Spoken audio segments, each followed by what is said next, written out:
host, Yoshi Shiraki, and today we're going to talk about, it's still January, and it's very appropriate to talk about goal setting.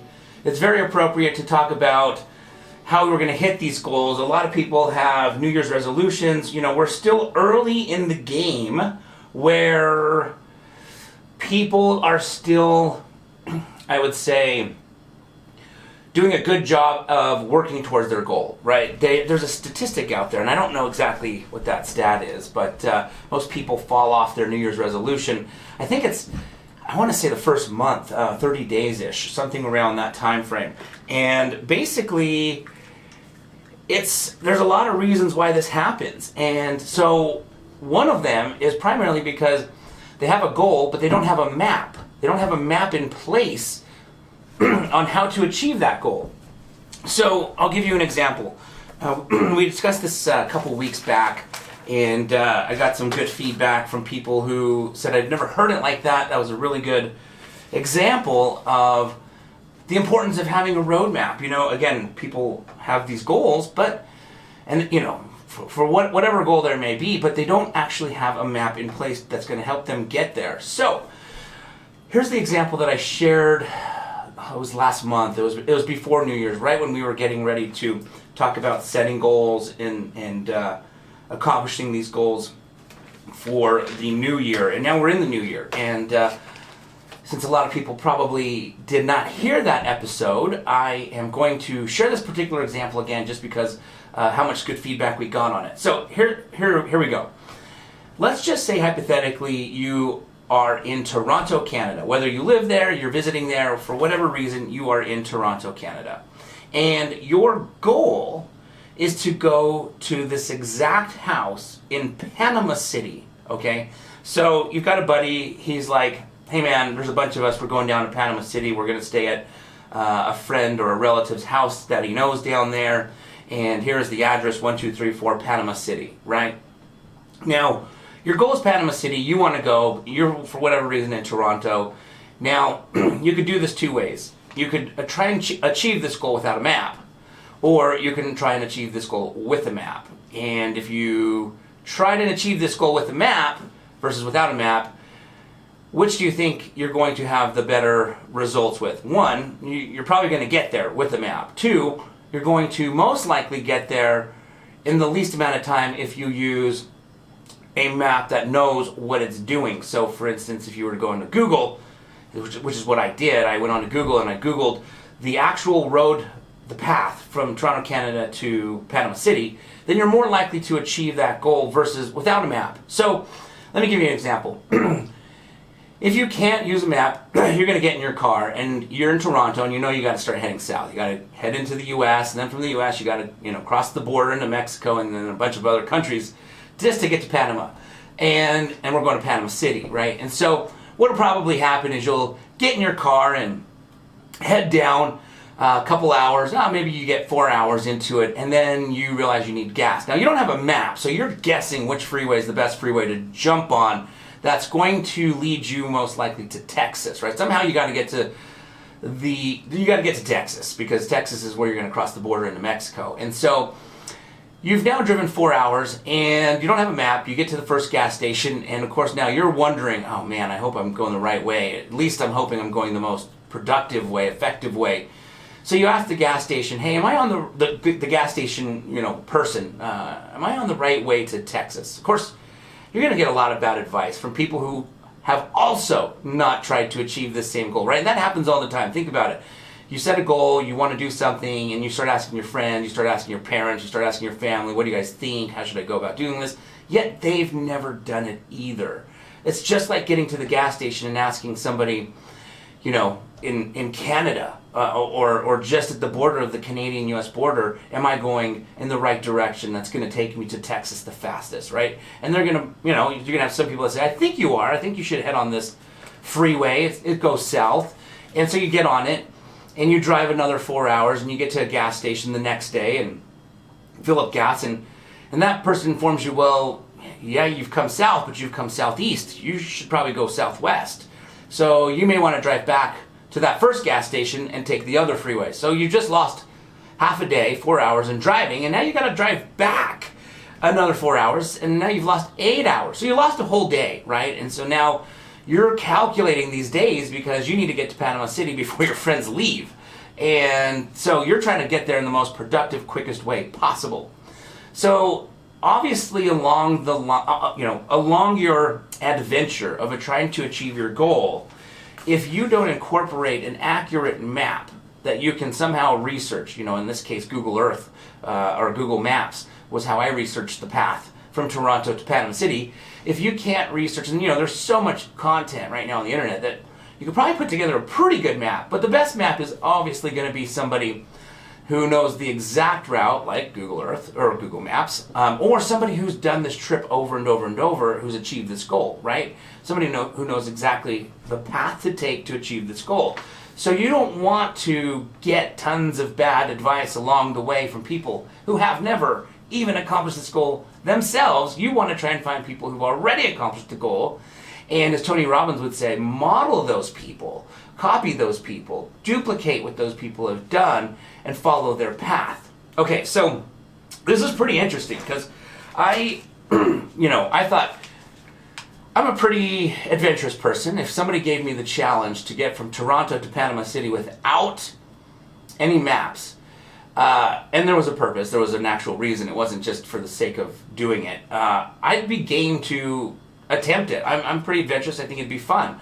And so I was just curious, though. I researched, how long does it actually take if you were to do this in the most accurate way and not making any wrong turns, not getting any bad advice, and just getting from Toronto, Canada to Panama City in the quickest amount of time. Well, turns out it's 88 hours. So you could break that 88 hours up into however many days you feel that you need to get in there. So, for example, if you wanted to get to Panama City in 11 days because your friends weren't going to show up for 11 days or for whatever reason your goal was 11 days, then if you drove accurately on a good map, not bad advice, then it would only take you 8 hours a day of driving to get there, right? So once you know your destination, once you know the approximate time it can take to get to that destination, because whether you've researched it or someone has told you because they've been on that path before, then now you can guesstimate a good plan and put together even better steps to make sure that you now hit your goal by a certain deadline, right? It's so common where people will set goals, but they don't have a deadline. I talk to people all the time. What's your goal? Well, I want to do this by the end of 2020. I want to do that, just random conversation. I want to do this. And then you're like, great, when are you thinking that you want to achieve that goal? Like, I don't know, that'd be a goal that I'd love to have. And then you follow up with, well, how much are you working on that goal every single day? And they're like, well, not every single day. I mean, I go to work, I come home, I got my kids, I got soccer, I got baseball, I got, whatever, dance, gymnastics. So I don't know, a couple weeks will go by before I even implement any steps. Well, now you have no idea when that goal will ever hit. You have no roadmap to even kind of fathom to get there. So the chances of those individuals achieving those goals, the statistics show, are incredibly slim. So let's dive into this here for a second. So just so you guys know, the route from Toronto to Panama City, now I'm going to give you state by state through the U.S., but then once we get into Mexico, rather than going state by state, because most of us aren't familiar with states in these different countries that I'm going to be naming, I'm just going to go country to country. But you can imagine, if you are driving through a different country that you've never driven in, it would probably be even that much more difficult to get to the next country south that you have to go through to get to Panama City. So, if you were in Toronto, Canada, and you wanted to drive down to Panama City, here is the state-by-state, country-to-country route that you would take. The very first state that you're going to hit as you cross the Canadian-U.S. border is Michigan. Okay, so some of you may have already known that because you happen to be good at geography, and you know that Michigan happens to be under Toronto in Canada. But for many of you, you probably didn't know that, and you had no idea Michigan would even be the first state on this great adventure of driving from Toronto to Panama City without a map. Well, from Michigan, then you go to Indiana. Okay, so then from Indiana, you go to Illinois. From Illinois, then you head into Missouri. Then from Missouri, you keep heading south to Arkansas. Then from Arkansas, you head to Texas. All right, how many people actually knew that you were going to go through Michigan, Indiana, Illinois, Missouri, Arkansas, and Texas in that order to get from Toronto to just Mexico, right? Probably not a lot of people. I sure didn't. I had to Google that and had to map that out. So I probably would have been making a lot of wrong turns, getting a lot of bad advice, wasting a lot of time, and prolonging the time that I'm actually going to achieve my goal. So thank goodness for maps. Once you hit Mexico, I'm not going to go state through state, but Mexico's huge. So think about how many states, and we didn't even go city to city. Think about all the cities through Michigan, Indiana, Illinois, Missouri, Arkansas, Texas that you're going to have to drive through as well. Well, once you get to Mexico, then you're going to drive all through Mexico, that whole entire country. Somehow you better figure out how to do that, right? If you don't have a map, hopefully you're good at knowing which way is south in the fastest way. Then you hit Guatemala. Okay, from Guatemala, then you're going to keep heading south to Honduras, right? Now you got to drive through Honduras to figure out how to get to El Salvador. Then through El Salvador, you're going to keep heading south to Nicaragua. From Nicaragua, you're going to keep heading south down to Costa Rica. Okay, again, we're not naming off the states and the cities. You got to figure out how to get through Costa Rica, then to finally get to the country of Panama. Now you've reached the country that we're going for, but now we got to reach the city of Panama City. So now from Panama, you got to figure out how to get to Panama City. And then once you're in Panama City, you have an address that someone's given you that's probably in Spanish.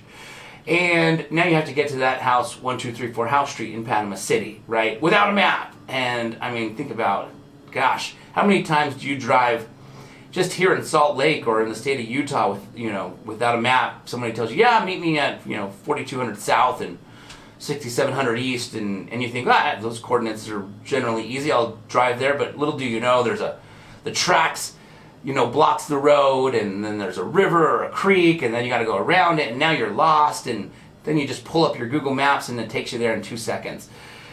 Without a map for hitting your goal, it's very similar to drive from Toronto, Canada, all the way to Panama City without a map. It's incredibly difficult. Is it possible? Absolutely. People could do it. I could do it. I have a feeling, like I said, if somebody challenged me and it was worth my while and I wasn't going to just do it for the waste of time, and there was a benefit to it, it would actually be kind of fun, probably with the right company. It might be boring by myself, but with the right company, that road trip would actually be kind of fun. And I feel that I could eventually do it, but man, I don't know if I could do it in 8 days, driving 11 hours a day, just like Google Earth, Google Maps suggests. I'd get lost so many times in so many countries that, who knows, it'd probably take me 30, 60 days to finally achieve this goal. Let's not even talk, we haven't even started talking about, of course, the other things that incorporate you being able to achieve this goal. One, you might be able to get from Toronto, Canada to Panama City, but the more time you spend driving the wrong direction, the more that increases the cost of achieving your goal, because now you've just wasted gas, right? Gas money, basically. You drove 4 hours one way, it was the wrong way, you got to come back those 4 hours. You've lost 8 hours of drive time, but you've also lost 8 hours of expenses. There was food, there was gas, you had to eat that day. It was, 1 day more than you intended to spend. And so without the proper roadmap, not only is achieving your goal difficult in a amount of time that you're hoping to do it, but it can be expensive. Right now, in my example, gas isn't that expensive. I mean, it's not the cheapest. It was much cheaper when I was in high school, but there are far more bigger mistakes that one can make trying to achieve a goal without a map, without a coach or a mentor who's actually done this before, who can guide you in the right direction. There's a handful of mistakes that I've made that were, I wish I could take back, that, were financially costly on flips, buying, properties that I didn't first see. So many surprises pop up, and due to that, there were extra expenses that came up, and because of those extra expenses, we ended up on some of these. I shared the nightmare story last week on this particular transaction, we ended up losing quite a bit of money. And so that mistake was very expensive. And without the proper roadmap, and I had a roadmap. That's the scary thing, is I had a roadmap when we did that flip. That wasn't a flip. That wasn't like my first or second flip. That's years of experience. It's just we didn't foresee all these, fabulous surprises that this house had for us. So without a roadmap, you can imagine, one, how long it's going to take, two, how expensive it's going to be. So it's so critical that now what's today? Let's see, January 18th. We're 2.5 weeks deep into January, and as we talked about before, a lot of you are probably still doing a good job of working on your New Year's resolution. Statistics show that most people are going to fall off approximately 30 days. I think it's 30 days. Don't quote me on it, but it was like around the first month, most people have already stopped doing their New Year's resolution. And again, that's mostly because it's just a goal. It's just a resolution. There's no plan. There's no roadmap. And so if you right now currently are pursuing your goal successfully, you haven't already fallen off, but you don't have a roadmap, my suggestion is to start researching either one, somebody who's already achieved this goal that you're trying to pursue, and ask them if they'd be open to coaching you or mentoring you. Pay them. I mean, depending on how big this goal is, how important this goal is for you, pay them.